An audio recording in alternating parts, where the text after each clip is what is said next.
village having breakfast before going to get some of the groceries.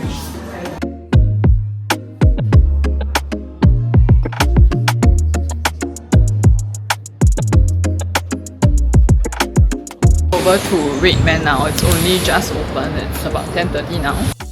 And that's when I found out the item I was looking for is out of stock. I was so frustrated, okay, because we were really rushing for time, but thankfully the other store had it. I found it. I'm finally back, so I'm going to get started on the prep work. I'll be making a few things, so the first one will be a focaccia and I'll move on to making the pork belly. So let's get started. I don't know about you guys, but I always put so much pressure on myself whenever I host people.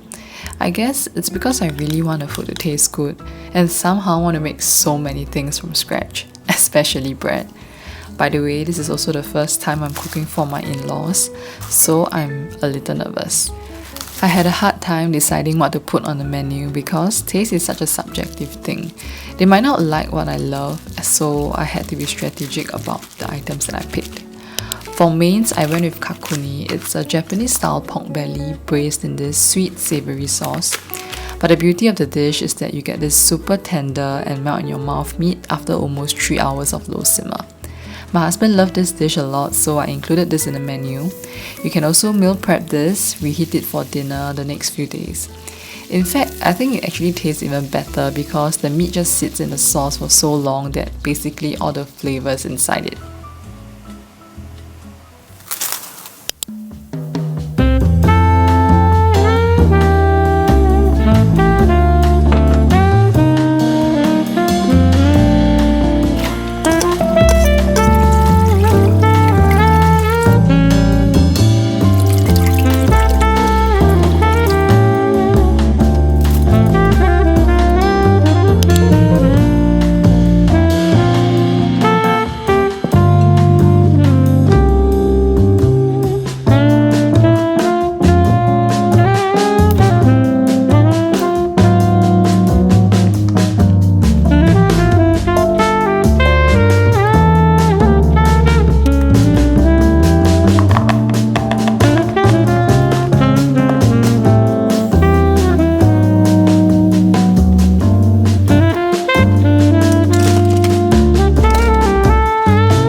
Okay, we're almost done with the prep for today, and since dessert is a must, I'm going with a Gula Melaka banana bread.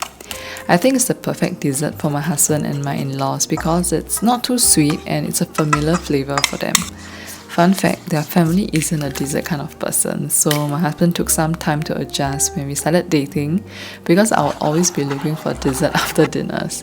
He actually gained so much weight within our first year of dating, and I think desserts definitely contributed to that.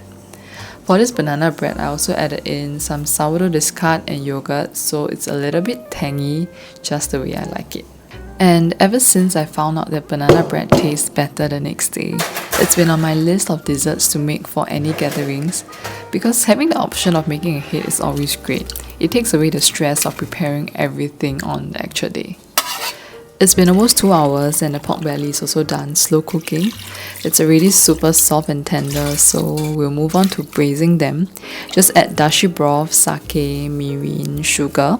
I'm also throwing in some garlic, ginger and dried chili for that nice kick.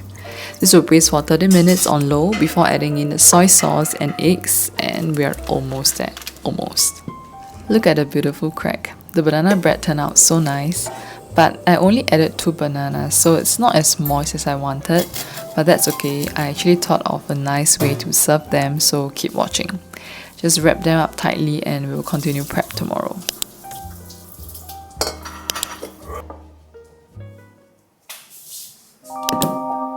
Good morning.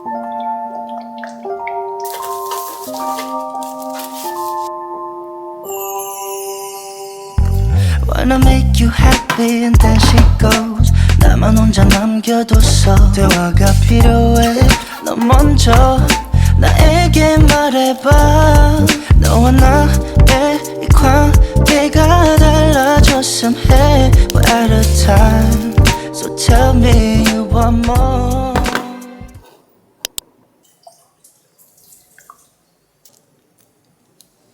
So here's the prep list for today before my in-laws come over. We just got the most important task done, which is baking the sourdough focaccia. I always second guess myself just before putting the dough into the oven, even though I've made this so many times. Does this happen to you as well? But anyway, most of the time-consuming tasks are done yesterday, so I just need to make sure to time everything well so the dishes finish cooking at the same time. So let's get prepping.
It's about 4:15 now and most of the prep is almost done. I have the Kakuni here and rice is already cooked. Eggplant is in the air fryer.